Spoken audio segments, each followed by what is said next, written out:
So in order to share more lights on dollarization, let's take a 10 minutes break and then we start again. Okay guys, welcome back after a short break. So we were discussing what is dollarization. So dollarization means replacement of a foreign currency with US dollar. It means you completely abandoned your currency and you are choosing dollar as your home currency. So this process is a step beyond a currency board, which is established in pegging, because it forces the local currency to be replaced by a US dollar.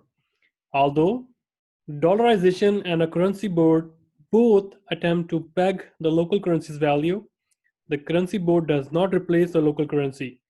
So the difference between dollarization and pegging is that in pegging you still have your local currency. You still have your own currency as well.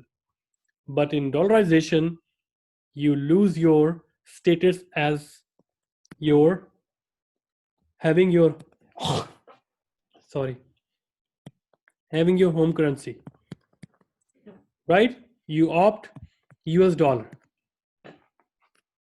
The decision to use US dollar as a local currency cannot be easily reversed. Why? Because you don't have local currency. So now we have seen that European countries has now established euro as their local currency. So what is the effect of having single currency for eurozone? Let's talk about that. So monetary policy in the eurozone, European Central Bank, it established and they are based in Frankfurt, Germany, and is responsible for setting monetary policy for all participating European countries. And why they set up the monetary policy, single monetary policy for eurozone? Their objective is to control the inflation in the participating countries and to stabilize the value of euro within with respect to other major currencies. So it may be argued that a set of countries with the same currency and a monetary policy will achieve greater economic stability than if each other countries that had its own currency and monetary policy.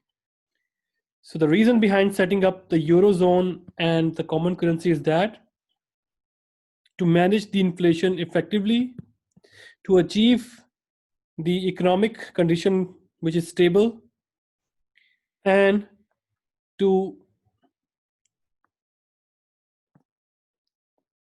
establish a single monetary policy, because all the goals of these European countries are same: to manage the inflation, to have greater economic stability, and to achieve single monetary policy. So what is the effect of establishing euro as a single currency for all the European countries on the firms? That prices of the products are now more comparable among European countries because you eliminated exchange rate risk, right? Now, impact on financial flow in the eurozone, it also improved. Why? Because bond investors who reside in the eurozone, now they can invest in bonds issued by governments and corporations in these countries. So remember, they do not mix their governments. Their governments are still there, like Germany. They have their independent government, like Greece and Cyprus, Spain, right? France, they have their own governments. But now the financial flow is very easily movable. In a Germany, if one want to invest in Greece, you can invest. Greece want to invest in France, they can invest. right? Similarly, they can invest in Germany as well. Why? Because they have eliminated this exchange rate risk. By doing so, they have improved the flow of capital, the mobility of capital, you can say. So, exposure of countries within the eurozone.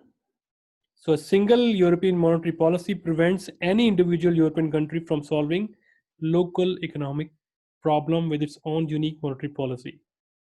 So, you have seen two big problems: Greece and Cyprus. They were in their own government debt. They were about to default, but they cannot establish the monetary policy which is designed or customized to just for them. Instead, they have to follow one single monetary policy established by the European countries. That is why it is, you can say that, at a great, or you can say that, worse disadvantage for eurozone to not let the Greece insolvent. Why? Because it will be ultimately affecting euro and their monetary policy and their economic condition. So that's why the loss that are faced by the Cyprus and Greece, they are borne by the other European countries. So that's why everyone is about not letting these Greece and Cyprus insolvent. So any given monetary policy used in the eurozone during the particular period may enhance conditions in some countries and adversely affect others as well. So those who are near to Greece and Cyprus, they are greatly affected by the monetary policy.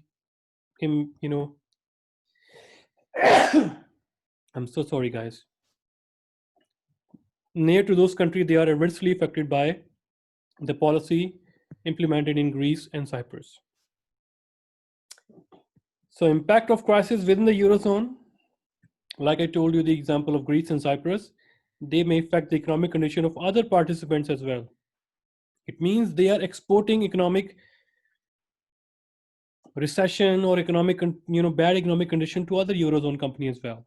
Why? Because they are relying on the same currency and on the same monetary policy. So the central bank is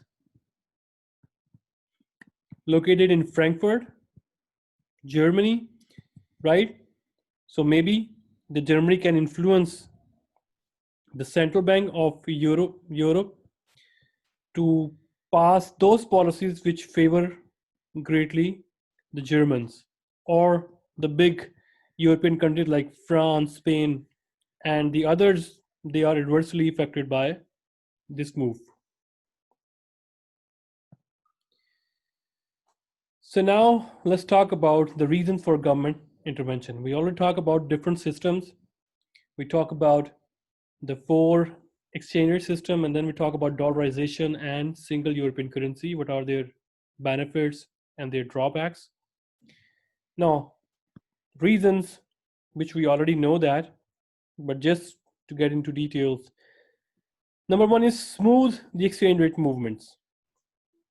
If central bank is concerned that its economy will be affected by abrupt movement, then it may attempt to smooth the currency movement.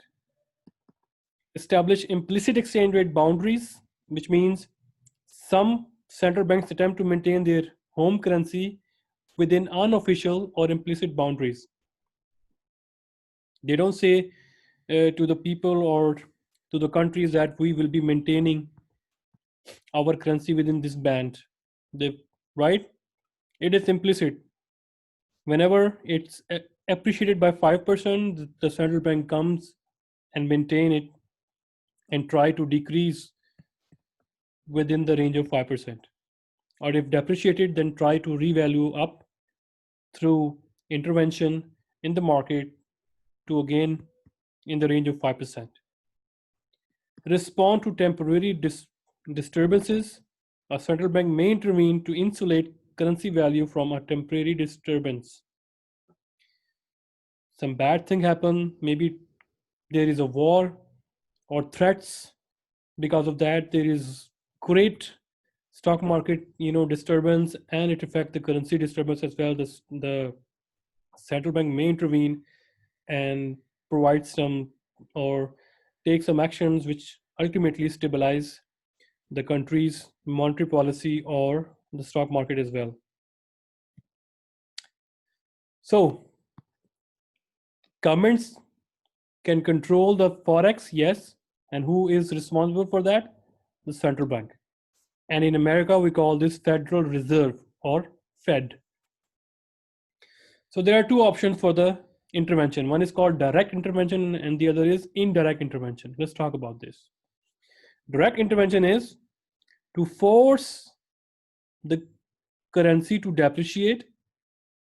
The central bank can intervene directly by exchanging dollars that is hold as a reserve for other foreign currency in foreign exchange market. Since this book is US perspective, you will see that dollars here, but you can also replace it with your central bank and home currency as well. So I'm also going to be teaching you with respect to dollar. So if you want to depreciate the dollar, the government can do government. We talk about the Fed. Also, central bank is government institution. So it can increase the supply of dollar, right? So it can increase the supply of dollar. Dollar value will go down. If you want to appreciate the dollar, then increase the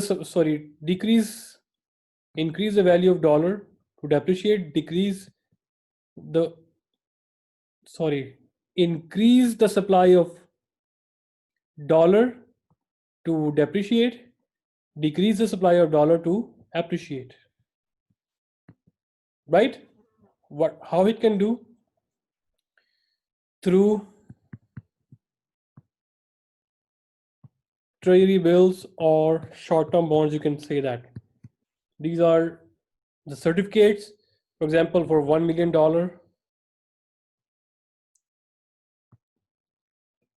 the government issues $1 billion. For example, this one for we need 1,000 treasury bills, each $1 million. What the government can do? Government float these bonds for example, for 3 months, for 6 months, and what happened? You have this certificate, for example, T-bills. Government issue these certificates, and who can purchase that? Mostly banks and some other institutions. So public is not targeted, or public is not allowed to purchase those T-bills. Because see, $1 million, $1 billion, huge amount. The certificates go to the banks, and dollar will go back to the deposits of central bank. By doing so, what happened? The governments take out dollars from the bank and give the bank certificates, right? So dollar supply is decreased. When dollar supply is decreased, it means the value exchange rate of the dollar increased, right? Let me